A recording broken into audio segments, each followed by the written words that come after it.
So friends, we are discussing the OSCE. So this is another OSCE. So the image is showing the left-sided lung abscess. So how will you describe this OSCE? How will you describe?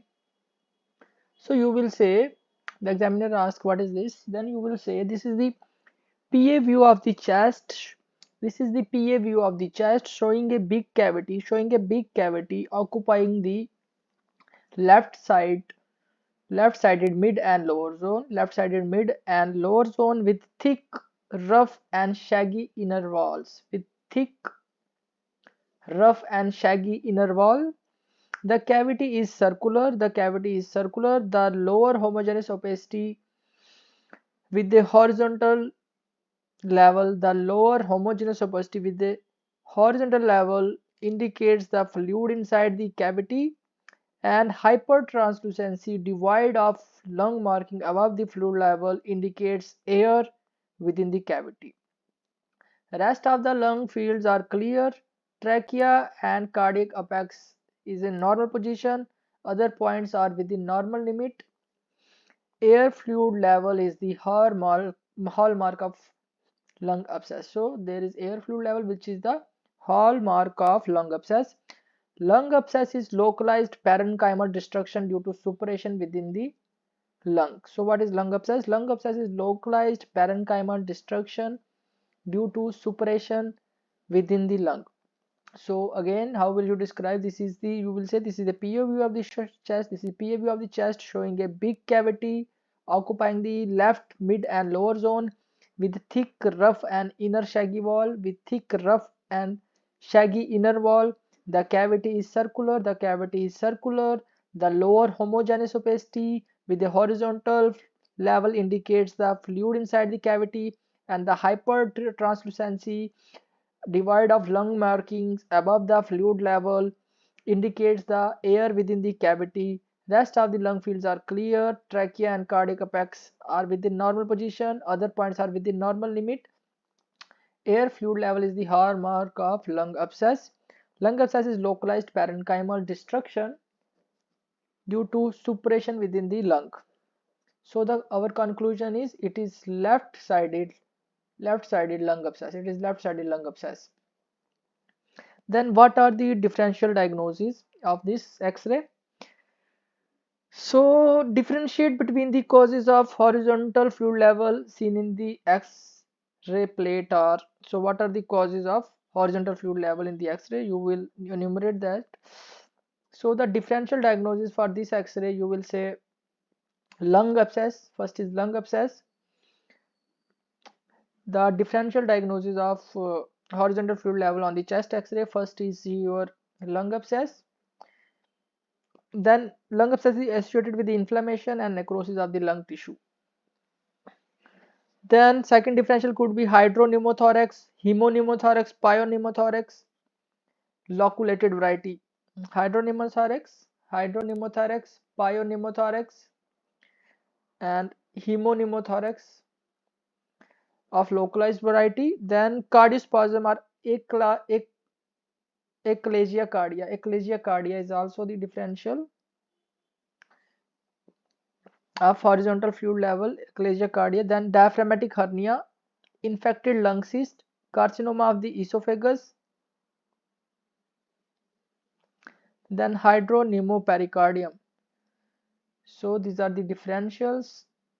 First is lung abscess, hydropneumothorax, pyopneumothorax, hemopneumothorax, eclasia cardia. Then it could be diaphragmatic hernia.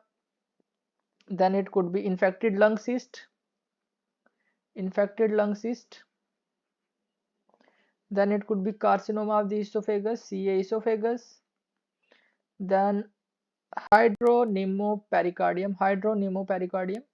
So these are the differentiate between the causes of horizontal fluid level. So these are the differentials like lung abscess, hydropneumothorax, pyopneumothorax, hemopneumothorax, eclasia cardia, diaphragmatic hernia, infected lung cyst, CA esophagus, hydropneumopericardium. So the next question will come. What are the predisposing factors And what is the bedside diagnosis of lung abscess? So the predisposing factor for lung abscess include the old age. So I am discussing about the predisposing factors. First is old age, then alcoholism, then diabetes mellitus, then history of convulsions, history of general anesthesia, malnutrition, immunocompromised states like steroid therapy or on AIDS patient, oral or pharyngeal sepsis, drowning, falling bronchial obstruction, tracheoesophageal fistula, bulbar palsy, unconscious patient, eclasia cardia predispose the aspiration of infected material, then cystic fibrosis, thick viscous sputum production, then inadequate treated pneumonia, septic emboli, pulmonary infarction, infection of the lung cyst, pulmonary tuberculosis.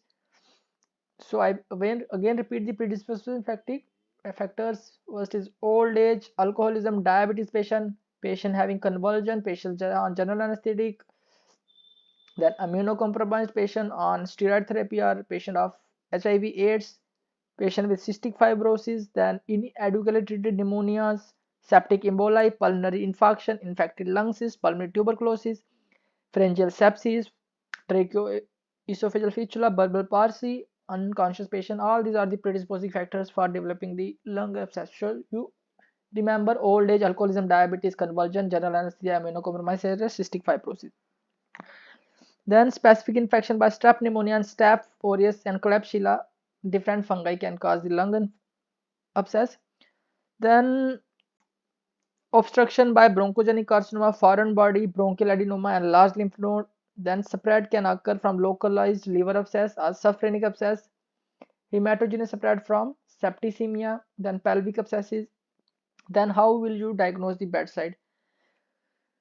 So bedside diagnosis of lung abscess is based on the signs and symptoms. So the bedside diagnosis depending upon the symptoms and signs. So what are the symptoms? Symptoms will be patient having the anorexia, malaise, weakness, loss of weight. Symptoms of toxemia, the onset may be insidious, acute or chronic. Fever may be intermittent, may be hectic, profuse sweating will be there. Then cough with profuse fetid purulent sputum, often blunt is sputum, pleuritic chest pain, and deep-seated chest discomfort, hemoptysis. So these are the symptoms. I will again repeat the symptoms. The patient will be having anorexia, malaise, weakness, loss of weight, and symptoms of toxemia. There will be fever. You write it down, fever. Fever with sweating. One of the causes of fever with sweating is lung abscess. Then there will be cough, which is purulent sputum and cough with purulent sputum.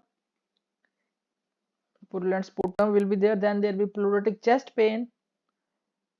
Pleuritic chest pain will be there. So these are the few features of lung abscess: fever with sweating, then cough with purulent sputum, then pleuritic chest pain, then there will be weight loss, malaise, weakness. All those features will be there. Then signs: fever. The signs: patient will be toxic look will be there. Patient with lung abscess has toxic look. There may be halitosis and clubbing. Halitosis and clubbing will be there. Patient will be having halitosis and clubbing. Examination of the chest may be normal or may include signs of consolidation, that is, no shifting of mediastinum, woody dullness on percussion. Bronchial breath sound, cavernous or amphoric will be there.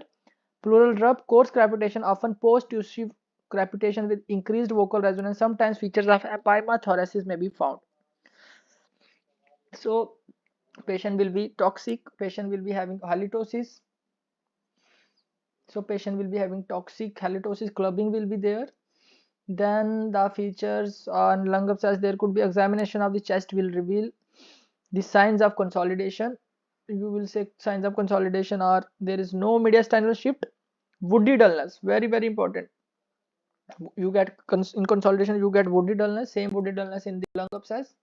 So there will be woody dullness on percussion, woody dullness on percussion, there will be woody dullness. Then bronchial breath sounds like cavernous, and amphoric breath sound will be there. Bronchial breath sound, cavernous or amphoric. Then pleural rub will be there. Pleural rub you will get in lung abscess. Then there will be coarse crepitations. I repeat, coarse crepitation you find in lung abscess. Often post-tussive crepitation will be there with increased vocal resonance.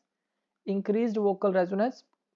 Sometimes features of empyema thoracis may be there. Sometimes the features of empyema thoracis may be there. So these are the signs. Frank signs of cavity are rarely found. Clubbing and pallor are present in chronic cases. So if the abscess is very chronic, there will be clubbing, there will be pallor. Usually features of consolidation, rarely features of cavitation, and combined features of both are sometimes found in large abscesses. So the frank signs of cavity you find rarely, but most of the time the features are that of consolidation. Combined features are sometimes found. So clubbing and pallor indicates the abscess is very chronic. So these things you have to remember. Woody dullness, you just write it down here, underline it. Woody dullness on percussion. Bronchial breath sound, that is cavernous and amphoric. Then there is pleural rub. Then there is coarse crepitation with post-tussive crepitation. Post-tussive crepitations. Post-tussive crepitations. This is very important. In lung abscess, you will find the post-tussive crepitations. Post-tussive crepitations. Then vocal resonance will be increased. Pleural rub will be there. And what are the possible causes of multiple lung abscess? Another question examiner can ask, what are the possible causes of if you are getting multiple lung abscess on chest x-ray? Then you will say multiple lung abscess could be aspiration of the infected material, infection by staph, Klebsiella and fungus, then amoebic liver abscess ruptured into the lung. So these are the possible causes of multiple abscesses. So if there is rupture of the liver abscess, amoebic liver abscess ruptured into the lung, then there will be infection by staph, Klebsiella, then fungus. Then if there is aspiration, you will get multiple liver abscesses. So multiple liver abscesses, it could be either due to aspiration, infection by staph, Klebsiella, fungus. Then if there is rupture of the liver abscess, amoebic liver abscess into the lung, you can get multiple abscesses in the chest x-ray. So these things you have to remember. Then the examiner can ask, what are the causes of cavity in the lung? So causes of cavity in lung. So you have to narrate that infection we discussed, staph, Klebsiella, tuberculosis can cause cavity. So the infection could be your staph, Klebsiella, tuberculosis, fungus. So these are the infections that can cause cavity. Infections can cause cavity. Then bronchogenic carcinoma, cystic lung disease, hydatid cyst, bulla, Wagner's granulomatosis, pulmonary sequestration, rheumatoid nodules, pneumatoceles, and trauma. So these are the various causes. So there could be lung cyst, Wagner's granulomatosis, pneumatoceles, bronchogenic carcinoma, pulmonary sequestration, then rheumatoid nodules. So these are the hydatid cyst, bulla. So these are the causes of cavity. So I will repeat the causes of cavity. It could be infections like staph, Klebsiella, tuberculosis, fungus, then cystic lung disease, Wagner's granulomatosis, then pneumatoceles, then bronchogenic carcinoma, pulmonary sequestration, rheumatoid nodules, hydatid cyst, bullae. These are all the causes of cavity in the lung. Then the examiner can ask, what are the complications of lung abscess? So another question, what are the complications of lung abscess? So the complication of lung abscess, you will say it could be massive hemoptysis, patient can have acute dry pleurisy, patient can have empyema thoracis, pneumothorax, pyoneumothorax, metastatic cerebral abscess, pyemia, aspergillosis, amyloidosis in chronic cases. So the causes could be massive hemoptysis, there could be acute dry pleurisy, empyema thoracis, pneumothorax, pyoneumothorax, then it could be metastatic cerebral abscess, then pyemia, then aspergillosis, then amyloidosis rarely.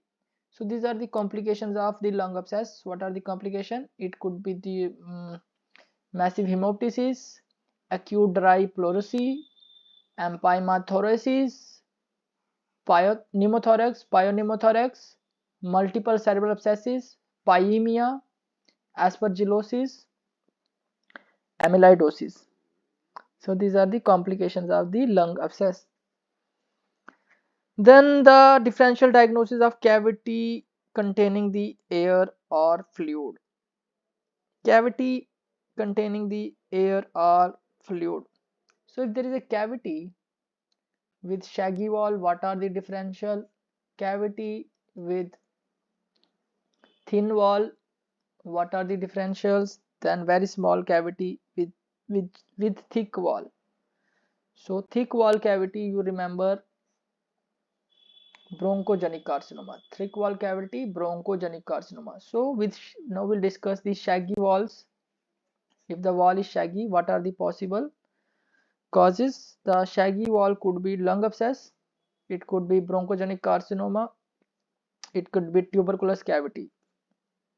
So this is shaggy wall. If the wall is very thin, then the possible could be tuberculous cavity. Thin wall could be tuberculous, it could be lung cyst, it could be infected bulla, it could be mycotic or fungal having the thin wall, mycotic cavitation. So TB, lung cyst, bulla, mycotic cavitations, these are usually thin wall. Shaggy is because of the lung abscess, bronchogenic carcinoma and tuberculosis. TB has both shaggy as well as thin cavities. So what are the differential diagnoses of intracavitary mass in the chest X-ray? The intracavitary mass, inside the cavity there is a mass. What are the differentials for that? So if there is a intracavitary mass, what are the differentials for intracavitary mass? What are the differentials? You will say it could be aspergilloma. Aspergilloma is inside the cavity. The opacity or the fungus wall shifts with change in posture. It shifts with change in posture, that is the fungus wall. Then cavitary carcinoma of the lung and the blood clot. It could be blood clot or cavitary carcinoma of the lung. Cavitary carcinoma of the lung. Cavitary carcinoma of the lung. So intracavitary mass, it could be inside the cavity there is a mass. It could be aspergilloma, it could be blood clot, it could be cavitary carcinoma of the lung, cavitary carcinoma of the lung, cavitary carcinoma of the lung. So these are inside the cavity. Then the examiner can ask one question: what is pseudo cavity? What is pseudo cavity? So what you will say? Pseudo cavity is there. Then pseudo cavity is basically the radiological appearance mimicking the pulmonary cavity as a result of summation shadows of ribs, vessels, fibrotic bands and calcification or artifacts. So it is basically mimic the it is a radiological appearance which mimics the pulmonary cavity. It is a radiologic appearance which mimic the pulmonary cavity. It is a radiographic appearance which mimics the pulmonary cavity. As a result of it occurs pseudocavity as a result of summation of shadows. It occurs because of the summation of shadows of ribs, vessels, fibrotic bands, calcification or artifacts. So it is basically the radiological appearance which mimics the pulmonary cavity as a result of summation of the shadows of ribs, vessels, fibrotic bands, calcification and artifacts. So what is pseudocavity? It is basically the artifact arising as a result of summation of all those things like ribs, vessels, fibrotic bands, calcifications and artifact, that is your pseudocavity. So another question examiner can ask: what is cavity? What is cavity? So you will say it is a liquefacting necrosis within the lung surrounded by a wall whose thickness is more than 1 mm and usually communicating with a patent bronchus. So you will say a cavity is a leukophatic necrosis within the lung surrounded by a wall whose thickness is more than 1 mm. So it is basically a leukophatic necrosis within the lung. Leukophatic necrosis within the lung, which is surrounded by a wall of whose thickness is more than 1 mm. Whose thickness is more than 1 mm and usually with a communicating patent bronchus.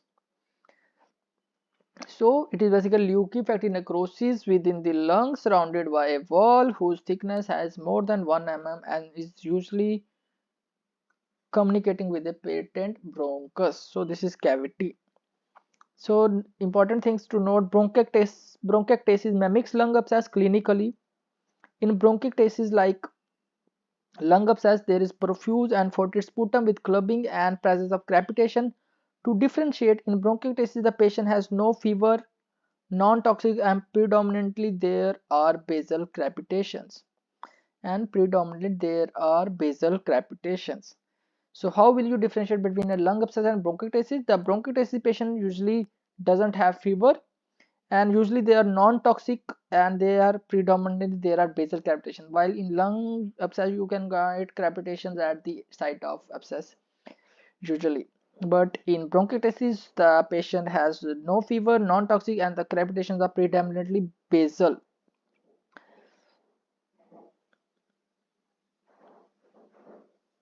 Then another chest x-ray we'll discuss now. So what is this? So describe this x-ray.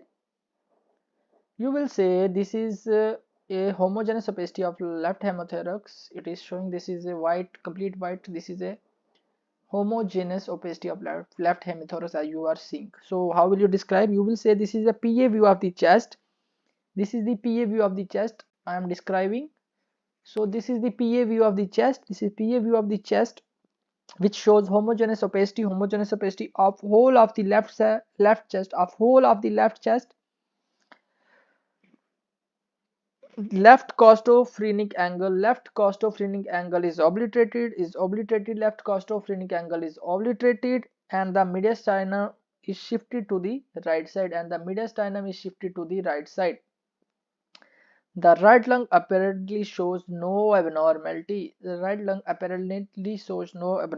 other points are within normal limits. So you will say this is a POV of the chest showing the homogeneous opacity of whole of the this is the homogeneous opacity of whole of the left side. The left costophrenic angle is obliterated and mediastinum has shifted to the right side. The right lung apparently shows no abnormality, other points are within normal limit. So what is your conclusion?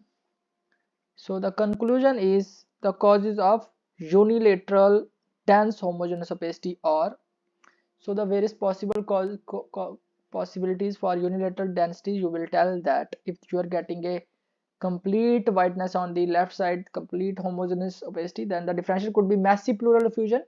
It could be massive pleural effusion. Then it could be empyema thoracis, then collapse of the lung, or there is dense pulmonary fibrosis.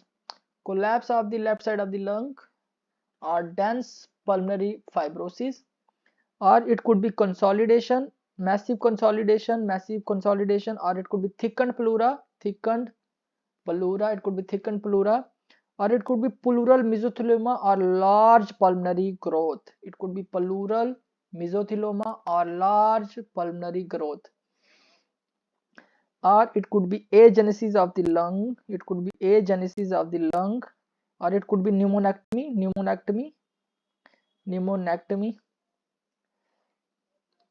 could be pneumonectomy or destroyed lung from chronic inflammation and fibrosis. It could be destroyed lung of chronic inflammation and fibrosis, destroyed lung, and or it could be technical like rotation or scoliosis, you can think. So we'll repeat. You will repeat the causes of unilateral complete white lung. Causes could be massive pulmonary infusion, empyema thoracis, collapse, dense pulmonary fibrosis, consolidation, which is massive pleural effusion, already told, massive consolidation, thickened pleura, pulmonary mesothelioma, large pulmonary growth, agenesis of the lung, pneumonectomy, destroyed lung, scoliosis or rotation. As there is mediastinus shifting towards the opposite side, the most possible diagnosis could be pleural effusion, or it could be empyema thoracis. It could be empyema thoracis or pleural effusion. Causes of bilateral opaque hemithorax are, now we'll tell these were the causes of unilateral opaque thorax. Then the causes of bilateral opaque hemithorax. What are the possible causes of bilateral opacities? It could be acute respiratory distress syndrome, ARDS, and it could be bilateral pleural effusion, extensive bilateral consolidation, and hyaline membrane disease. So unilateral, unilateral could be massive pleural effusion, empyema thoracis, collapse, consolidation, thickened pleura, agenesis, pneumonectomy, destroyed lung, technically like rotation and scoliosis will be there. But bilaterally opaque, if you are getting, you should think in your mind the ARDS, bilateral pleural effusion, bilateral consolidation, bilateral pleural effusion, bilateral consolidation, hyaline membrane disease. So these are the causes of bilateral opacities like ARDS, bilateral pleural effusion, bilateral consolidations, then hyaline membrane disease. You will get the bilateral opacities. Then shifting of the trachea and cardiac shadow in others. See question. So if there is a collapse or fibrosis, the trachea will shift to the same side. In collapse or fibrosis, the trachea will shift to the same side. And if there is a consolidation, there will be no tracheal shift. No shift will be there. And if there is a thickened pleura, it is again same side. If it is thickened pleura, it will shift to the same side. In pulmonary mesothelioma or large pulmonary growth, usually there is no shift. Agenesis of the lung, pneumonectomy or destroyed lung, same side with compensatory emphysema of the other side. If there is a agenesis, destroyed lung and pneumonectomy, agenesis, destroyed lung, pneumonectomy, agenesis, destroyed lung, pneumonectomy, then the same side will be there with the compensatory emphysema will be of the other side will be there. So I am writing agenesis, destroyed lung, pneumonectomy if there, then trachea will be shift to the same side, and there is a compensatory emphysema opposite side. Compensatory emphysema of the opposite side will be there. So this was about our case, that was the homogeneous opacity on left side homogeneous opacity. Now we'll discuss another x-ray. So what is this? This is collapse of the right lung. So we have to describe this. So how will you describe this? This is the collapse of the right lung. So you will say this is the PA view of the chest showing, this is a PA view of the chest showing the opacity which is rather homogeneous, and involving almost whole of the right lung. The trachea and cardiac apex have shifted towards the right side. Neither elevation of the right dome of the diaphragm nor neither compensatory emphysema of the left lung is noted. Crowding of the ribs are seen on the right side. There is crowding of the ribs on the right side with shrunken hemithorax. Other points are within normal limits. So we'll repeat. How will you describe this x-ray? You will say this is the PA view of the chest. This is PA view of the chest showing a opacity which is rather homogeneous and involving whole of the right lung. The trachea and cardiac apex shifted towards the right side. Neither the elevation of the right dome of the diaphragm nor the compensatory emphysema of the left lung is noted. Crowding of the ribs is seen on the right side with shrunken hemithorax. So in this way you will describe your conclusion will be the conclusion will be collapse of right lung, collapse of right lung. To diagnose the collapse of the lung, both both PA and lateral films are necessary. To diagnose collapse of the lung, both PA view and lateral films are necessary. Then what is the collapse of the lung? Another examiner can ask, what is collapse of the lung? What is collapse? So what is collapse of the lung? So the examiner can ask, what is collapse of the lung? Then what will you say? So the collapse is the reduction in the lung volume due to absorption of the alveolar air, that is the absorption collapse, are resulting from the expulsion of the air from the alveoli, compression collapse. So basically collapse is reduction in volume of air, reduction in lung volume, no, reduction in lung volume. It is basically reduction in lung volume. It is basically reduction in lung volume due to the absorption of air, due to absorption of alveolar air, due to absorption of alveolar air, or resulting from the expulsion of air, either because of the absorption of alveolar air or because of the expulsion of the alveolar air. So if there is absorption of the lung volume is reduced because of the absorption of the alveolar air, then it is the absorption collapse. And if the reduction in the lung volume occurs because of the expulsion of alveolar air, then it is the compression collapse.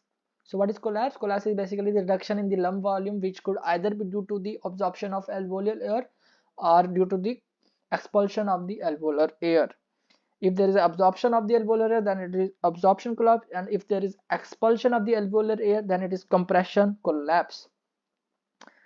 So what are the various types of collapse? You know, the examiner will ask, then you will say absorption collapse, or absorption collapse is active collapse, where there is absorption of the air from the alveolar air, or it could be compression collapse where there is expulsion of the alveolar air.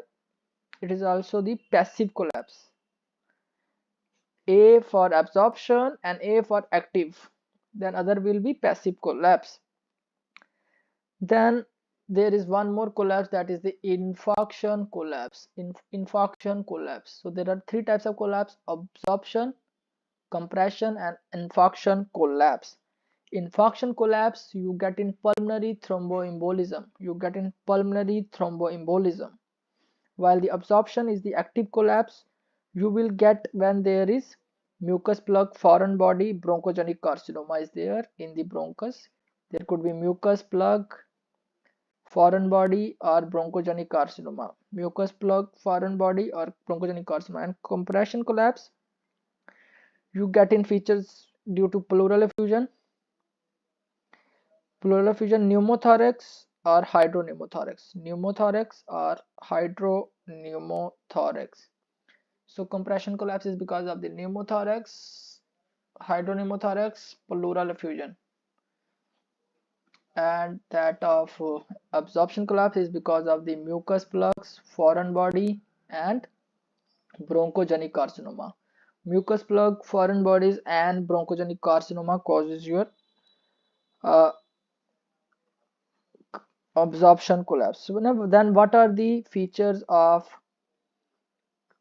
clinical features of collapse? So you will say if there is a compression collapse or a passive collapse, there will be features of the pleural effusion, pneumothorax or hydropneumothorax. Then what are the differential diagnoses of this type of X-ray? So the differential diagnosis is same as we discussed above, that is the causes of opacity in the hemithorax, that is your massive pleural effusion, massive consolidation, empyema thoracis, then thickened pleura, then agenesis of the lung, pneumonectomy, destroyed lung. These are all the causes of opacities on one side. So this was the collapse of the lung.